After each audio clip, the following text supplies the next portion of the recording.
Good morning. आजची सकाळ या सुंदर फुलांपासून तर मस्त पाऊस पडतो आहे आणि सगळी फुलझाडंही छान बहरलेत. ही आहे तगर. त्याचबरोबर इथे आहेत गुलाब.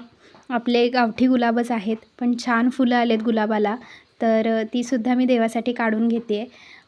गुलाबाची ही फांदी आहे, ही अशीच आईंनी शेजारून आणून लावली होती. पण खूप छान असं त्याचं झाड तयार झालं आहे. फांद्यासुद्धा खूप फुटल्यात. आम्ही त्याला कटिंग करतो म्हणजे जास्त त्याला फांद्या फुटतील. मला पूजेसाठी खूप फुलं लागतात, म्हणजे आवडतात मला खूप फुलं घालायला देवाला. तर ही काढून घेतली आहेत. इथे हा गुलमोहर आहे, हा सुद्धा बहरलेला असतो. इथे समोरच्या अंगणात चिनी गुलाब आहे, ऑफिस प्लांट आहे. ही सगळी झाडं आईनी लावलेली आहेत. इथे सुद्धा एक सुंदर फुलझाड आहे, मला माहीत नाही नाव काय याचं, पण खूप छान आहे. त्यानंतर इथे आहे चाफा. हा चाफासुद्धा खूप गोड आहे, मला खूप आवडतो. त्यानंतर इथे आहे दुर्वा. आमच्या आई रोज गणपती बाप्पाला दुर्वा वाहतात, सो ही गोष्टसुद्धा मी त्यांच्याकडूनच शिकली आहे.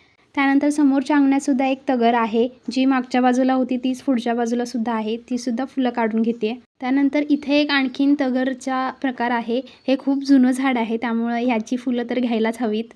इथे मी सगळी फुलं काढून घेतली आहेत. बघूनच मन खूप प्रसन्न होतं आहे.